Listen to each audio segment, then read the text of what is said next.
우리가 송구 영신 예배로 드리게 되는데 2019년도에 살았던 것을 생각하면서 2020년을 맞이하는 의미가 있습니다. 2019년을 살아봤더니 이러한 것들은 필요가 없더라. 그러니까 버릴 거는 버리고 챙길 거는 챙겨서 2020년을 맞이하는 거예요.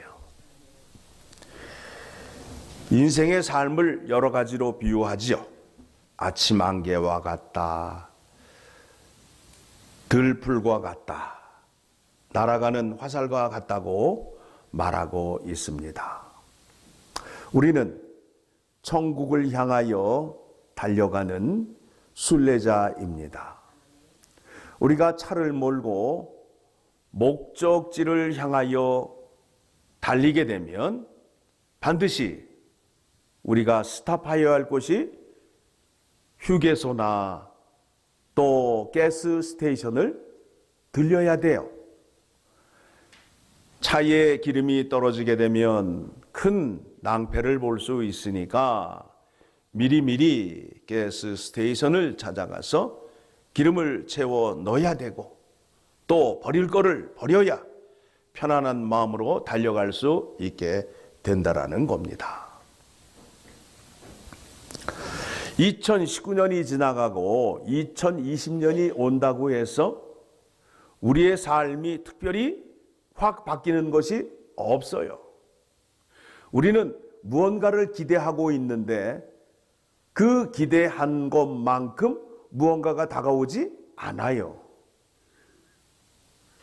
그러다 보니까 송구 영신 예배에 실망을 하고 참석하지 않게 되게 되는 것입니다. 오늘 말씀을 통해서 송구 영신 예배의 진정한 의미가 무엇인지를 확인하려 합니다. 여러분, 연속극이나 드라마 좋아하시죠? 예. 안 좋아하세요? 좋아하죠. 자, 매일 하는 연속극을 뭐라고 그래요? 매일 연속극.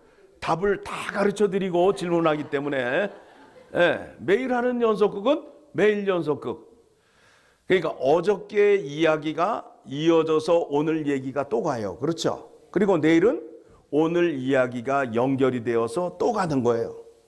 그래서 일일 연속극이라고 그러는 거예요. 또 시간을 길게 해서 주말마다 하는 것은 무슨 연속극이라고 그래요?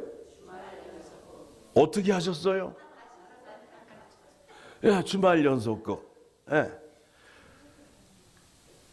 인물들이 나오는데 지난 회의의 이야기를 붙잡고 가는 연속극을 일일 연속극, 주말 연속극이라고 그래요.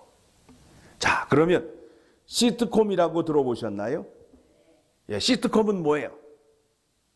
들어는 보셨는데, 예, 시트콤은 어떤 형식을 갖고 있느냐 하면 동일한 인물이 나오는데 어제의 상황과 오늘의 상황이 달라요.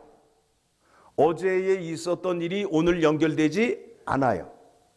오늘에 있었던 얘기가 내일 연결되지 않아요. 그래서 시트콤을 뭐라고 우리가 이해할 수 있느냐 하면 관악기 가운데 플룻이라고 있죠. 플룻. 네.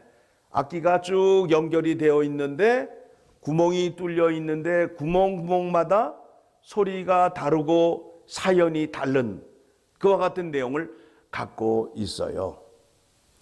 송구 영신의 의미를 그와 같은 것으로 생각하시면 좋을 것 같아요. 2019년도에 우리가 겪었던 사건이 있고 2020년에 우리가 또 새롭게 겪어야 할 사건이 있는데 거기에 2019년에 있었던 것 가운데에 버릴 거는 버리고 가져갈 것은 가져가야 된다라는 것을 기억하고 오늘 말씀을 들으시면 좋겠습니다. 2019년을 살다 보니까 깨달은 것이 무엇이냐면 인생은 늘 놀면서 또 놀면서 살 수 없다라는 것을 깨닫게 돼요. 그렇죠? 이마에 땀을 흘리며 살아야 한다는 것을 깨닫게 돼요. 그리고 내가 맡은 일에 대해서는 내가 책임을 져야 된다. 누군가가 내 대신 내 문제를 해결해 주지 않는다라는 거예요. 또 거짓말하고 정직하게 살지 못할 때에는 온갖 수치를 당하였던 그런 아픈 기억도 있어요. 또 삶을 포기하게 되면 알코올 중독자나 마약 중독자가 되기 때문에 생명의 끈을 붙잡고 발버둥을 쳐야 된다라는 것입니다. 2019년을 살면서 우리가 그것을 배웠어요. 깨달았어요. 그래서 2020년에도 그와 같은 문제를 안고 가서 내년에도 똑같은 방식으로 살아야 돼요. 사람이 살면서 훈련을 받다 보면 필요한 것과 필요하지 않은 것을 깨닫게 돼요. 금덩어리가 굉장히 좋아요. 금붙이가 좋아요. 주머니에 가득 넣고 다니면 참 좋아요.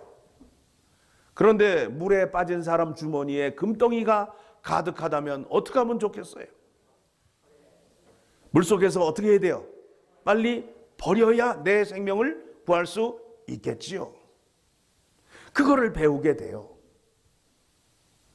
마라톤을 하는 선수가 입어야 할 옷이 무엇인지를 알게 된다고요. 달리기를 하러 가면서 밍크 코트를 입고 간다면 도움이 될까요? 안 될까요? 안 된다고요. 가벼운 복장의 옷을 입어야 잘 뛸 수 있는 그 지혜를 배우게 되는 거예요.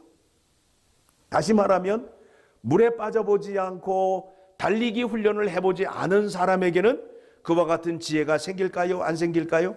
안 생긴다고요. 안 뛰어본 사람은 멋있게 얘기한다니까요. 폼나게 뛰면서 머리카락을 날리며 밍크코트 옷자락을 날리며 뛰게 되면 얼마나 멋있을까? 앉아서 생각하는 거하고 실제 뛰는 거하고 어때요? 다르단 말이에요. 뛰어보셨어요? 머리에 쓴 모자마저도 무게를 느낀다고요. 그런데 거기에 밍크코트를 입고 뛰신다고요? 고난의 훈련을 받지 않은 사람에게는 그 얘기가 현실감으로 다가오지 않는단 말입니다. 먼 여행을 떠나본 사람에게는 물병 하나가 얼마나 무거운지를 알아요. 먼 여행을 떠나보지 않은 사람, 그 사람에게는 가진 것도 많고 그냥 채운 것도 많고 다니지만 여행을 가다 보게 되면 필요 없는 것을 하나씩 버린다는 거 아닙니까? 우리의 인생을 통해서 그와 같은 훈련을 받게 된다는 겁니다. 오늘 본문 말씀에서 이제 삶의 지혜를 얻고자 합니다. 본문 말씀이 어디서 예수님께서 제자들에게 말씀을 하고 있느냐 하면 빌립보 가이사랴 여러 마을로 나가실세. 어디에서? 예, 거기 동네인데 동네 어디에서 지금 묵고 계세요? 길에서 묵고 있는 거예요. 다시 쉽게 말씀을 드리면 예수님이 제자들에게 이렇게 말씀하시는 거예요. 니네들 왜 나를 쫓아오니?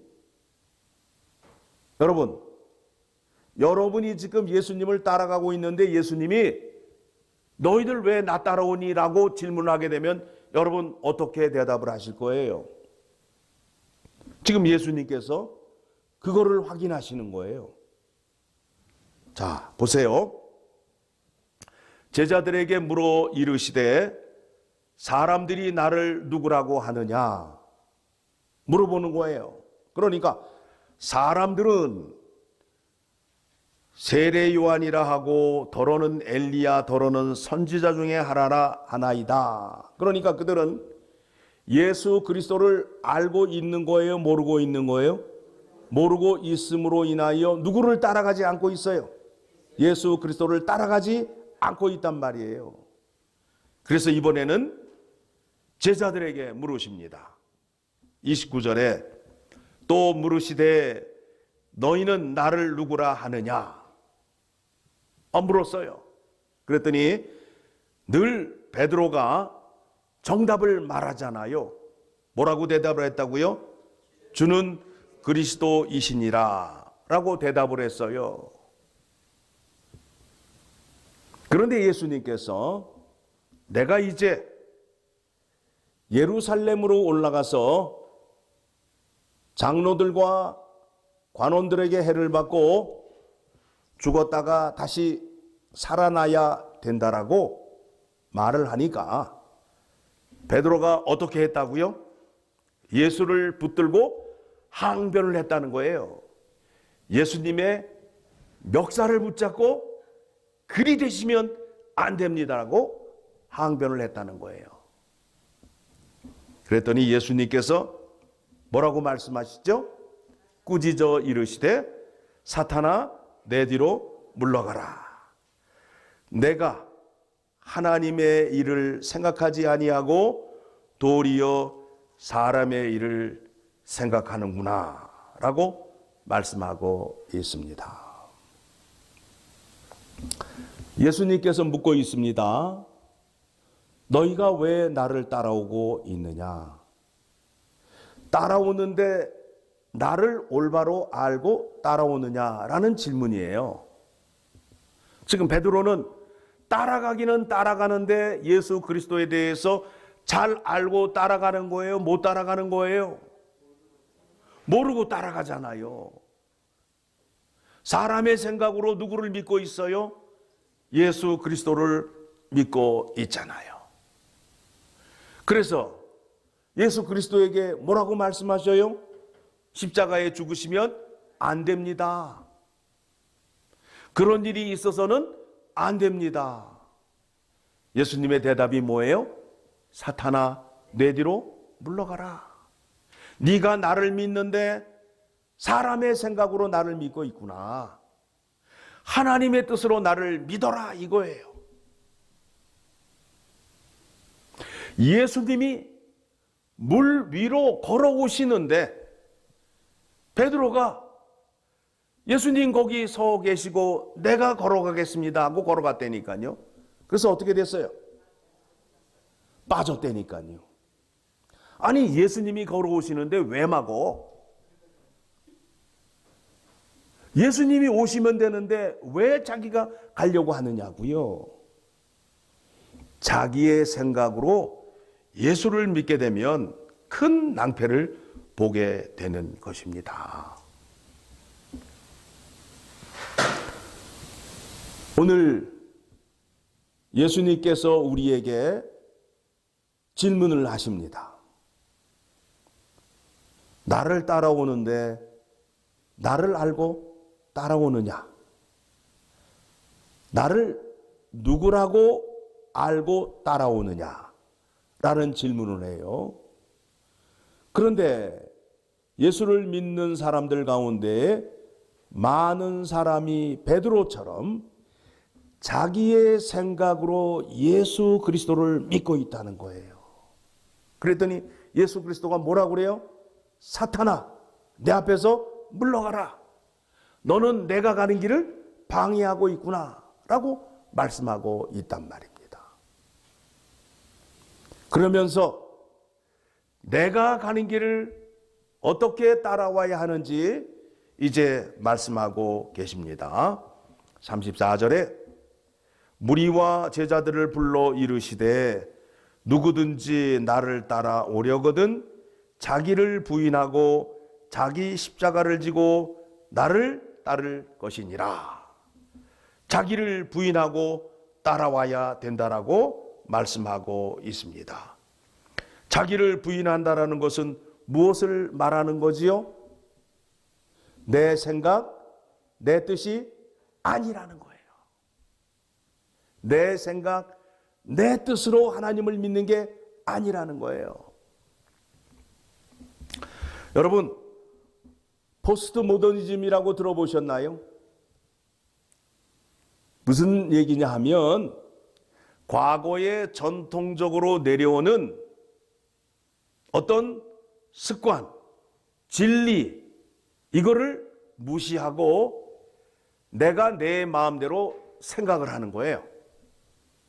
예를 들면 성경을 보기 위해서는 이 성경이 쓰여졌던 그 당시의 상황과 역사적인 배경과 문화적인 배경과 하나님의 뜻이 무엇인지를 먼저 이해한 다음에 성경을 봐야 되는 거예요. 그렇죠? 그게 올바른 성경을 읽는 방식인데 포스트 모더니즘에 빠져 있는 사람들은 성경을 어떻게 읽느냐 하면 그런 거와 상관이 없어요. 내가 기준이 되는 거야. 그래서 내가 읽으면서 옳고 그름을 내가 판단하는 거예요. 이 말씀은 내 마음에 안 드니까 넘겨. 이 말씀은 좋아. 에? 결국에는 하나님도 자기의 생각으로 판단을 하고 하나님도 자기의 생각으로 믿게 되는 거예요. 그러다 보니까 모든 종교를 다 찾아가도 상관이 없어. 왜냐하면 기준이 누가 되니까? 자기가 되니까. 그래서 이 사람이 너무너무 훌륭해가지고 모든 신을 다 판단하잖아. 이 신은 이렇게 잘못되었고 저 신은 저게 잘못되었고 이런 식으로 판단을 하게 된단 말입니다. 그게 바로 사람의 생각이에요. 사람의 생각이에요. 오늘 우리가 찬양 불렀잖아요. 하나님의 뜻이 내 뜻이 되고, 그렇죠? 하나님의 눈물이 있는 그곳에 내 발걸음을 인도해 주셔서 그곳에서 하나님의 뜻을 이루게 해달라는 그 찬양을 우리가 불렀잖아요. 하나님의 뜻이 내 뜻이 되는 그와 같은 찬양과 믿음이 되어야 함을 기억하셔야 됩니다. 자기를 부인하고 그 다음에 또 뭐가 있죠? 자기 십자가를 지고 십자가에 죽으셔야 돼요.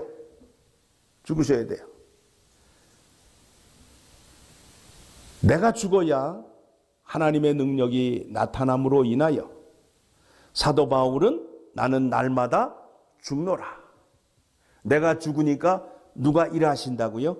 하나님이 나를 살려놓으시더라는 거예요. 놀랍지 않아요?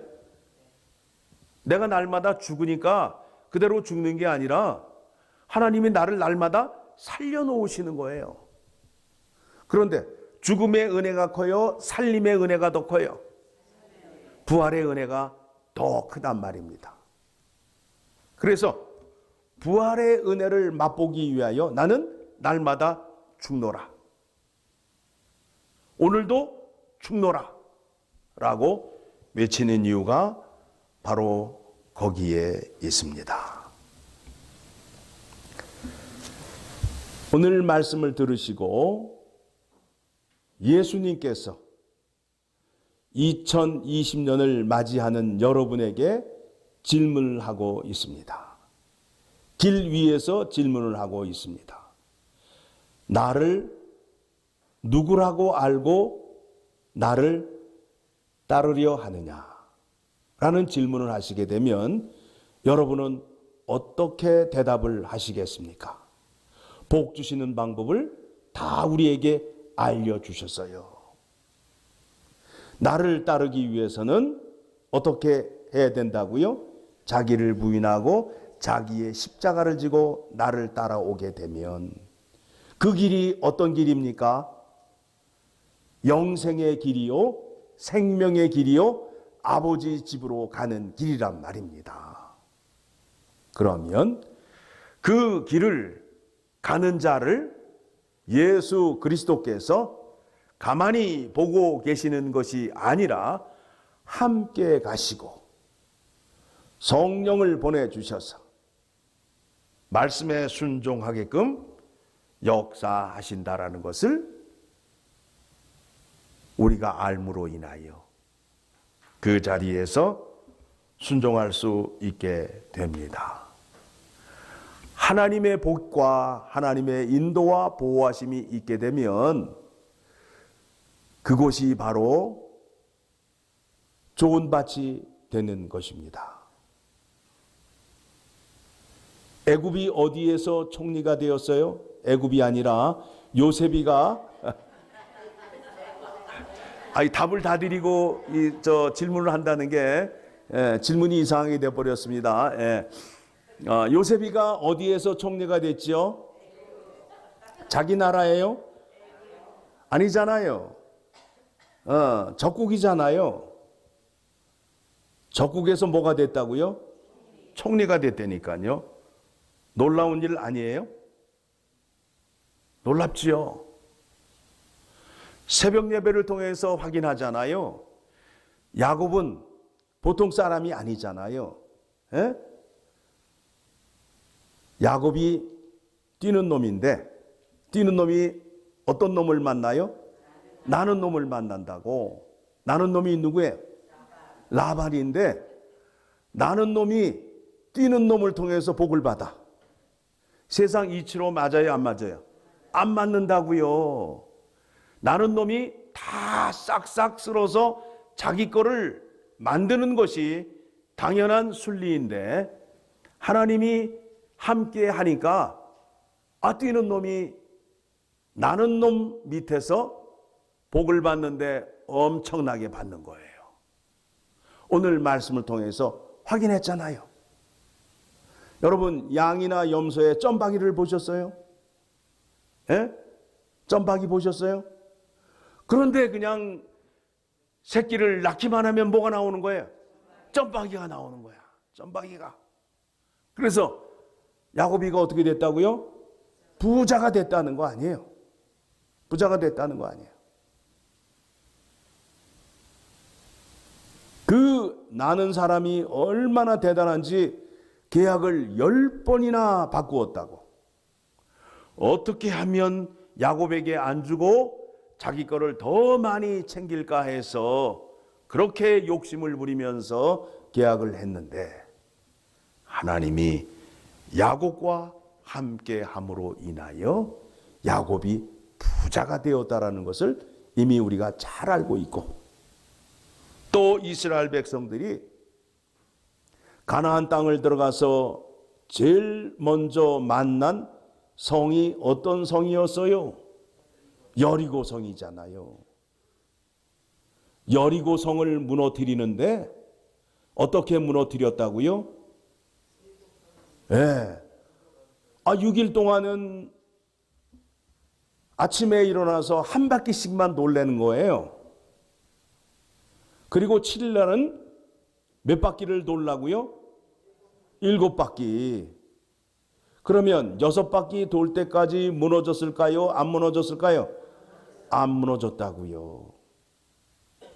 오래 참음과 인내함으로 하나님 말씀에 순종하였을 때 여리고성이 무너졌다라는 것을 잘 알고 있는데, 우리도 성을 무너뜨리기 위하여 돌아보자 그러면 도실 거예요? 안 도실 거예요?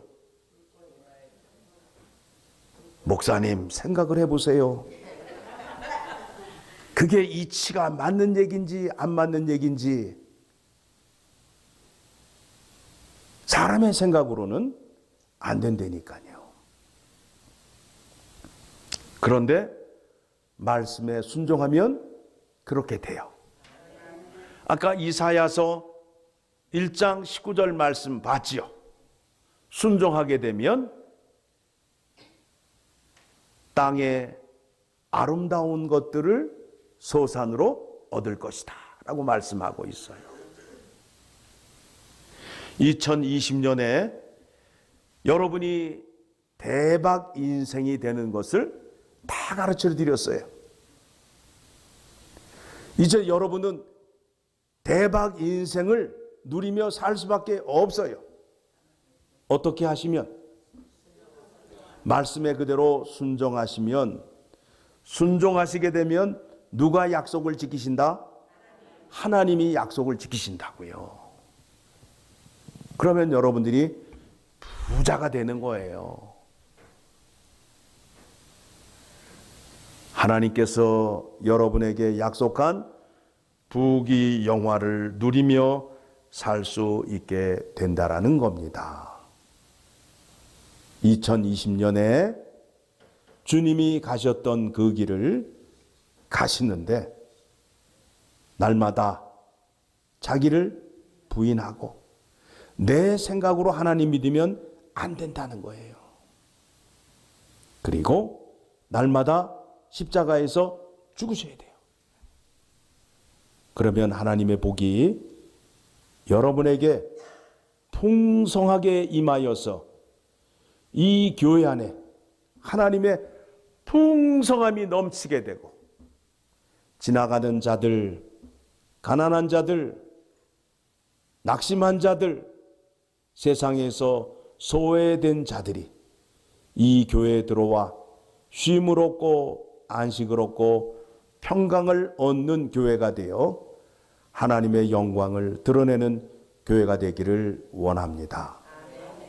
2020년은 우리가 앉아서 하나님의 은혜를 누리는 것이 아니라 약속의 말씀대로 순종해야만이 그 복과 은혜를 누릴 수 있다라는 것을 깨달으셔서 이제 잠시 후면 2020년 새해를 맞이하게 되는데 하나님 말씀에 순종하여 이제껏 내가 살면서 이만큼 하나님의 은혜를 누려본 적이 없다라는 해가 되기를 소원합니다. 그리하여야 하나님의 은혜를 세상에 전할 수 있잖아요. 맛있는 거를 먹어본 자가 맛있는 거를 전할 수 있게 되잖아요. 하나님의 은혜를 누려봐야 하나님의 은혜를 세상에 전할 수 있잖아요. 우리가 은혜를 풍성히 받지 못하고 내 잔이 넘치지 않게 되면 하나님의 은혜를 세상에 전할 수 없게 되는 것입니다. 부디 열린문 장로교에 속한 믿음의 권석들 말씀에 죽기까지 다 순종하셔서 하나님의 은혜를 충만히 받으시기를 소원합니다. 기도하겠습니다. 하나님 아버지, 2019년에 큰 은혜 베풀어 주셔서 교회에 여러 가지 어려움이 있었지만 다 해결해 주시고 2020년을 맞게 해주시니 감사합니다. 하나님 아버지, 더 큰 은혜 베풀어 주시옵소서. 각 가정에는 감사가 넘치고 교회는 기쁨과 평강이 넘치게 하시고 사업터 위에도 복을 내려 주시사 번성하게 하여 주시옵소서.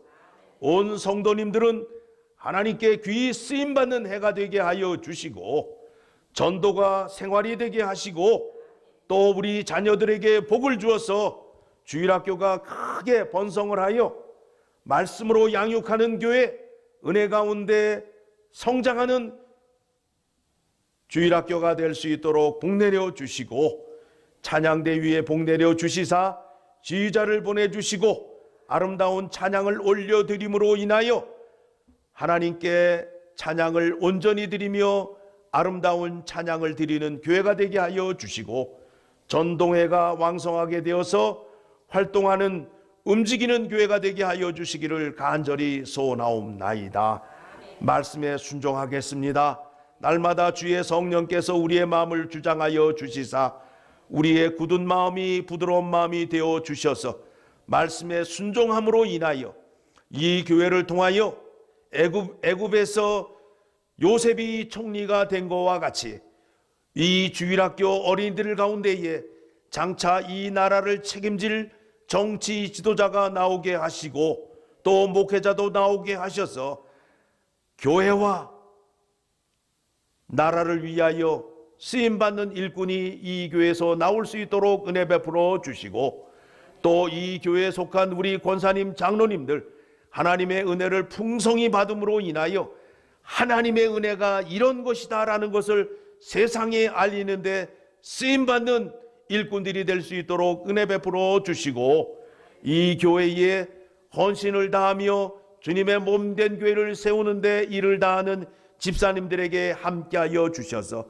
집사님들의 손길을 통하여 이 교회가 더욱더 아름답게 세워질 수 있도록 하나님께서 은혜 베풀어 주시고 함께하여 주시기를 간절히 소원하옵나이다. 빈자리를 채워주시기를 원합니다.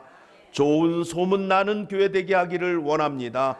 하나님 아버지, 불꽃 같은 눈으로 지켜주셔서 내년에는 한 사람도 병원에 입원하지 아니하고 세상 떠나는 분 없게 하여 주시고 늘 강건하게 기쁨으로 믿음 생활 잘하며 살 수 있도록 우리 주님께서 불꽃 같은 눈으로 지켜보아여 주시고 하는 일마다 형통함을 주셔서 다 잘되고 좋은 소식만 오갈 수 있도록 은혜 베풀어 주시고, 만일 어려운 일을 당할 때 우리 주님께서 오른손 장중에 우리를 붙잡아 주시고 건져 주셔서 반석 위에 세워 주셔서 흔들리지 않게 하여 주시고 하나님의 은혜 가운데 살 수 있도록 은혜 베풀어 주시기를 간절히 소원하옵나이다.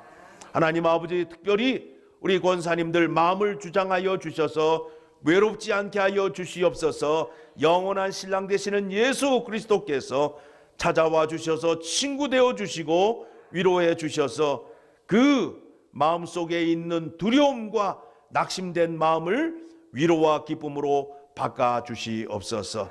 하나님 아버지, 마지막 때를 주님 전에서 이렇게 보내며 말씀으로 영광의 아침을 맞이합니다. 심령 위에 복을 내려 주시옵소서. 감사드리며 예수님의 이름으로 기도드리옵나이다.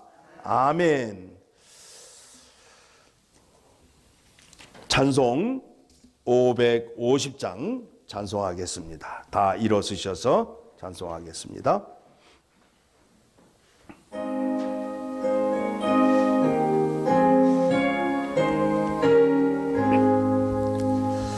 시온의 영광이 빛나는 아침, 어둡던 이 땅이 밝아오네. 슬픔과 애통이 기쁨이 되니 시온의 영광이 비춰오네. 시온의 영광이 빛나는 아침, 매였던 종들이 돌아오네. 오래전 선지자 꿈꾸던 복을 만민이 다 같이 누리게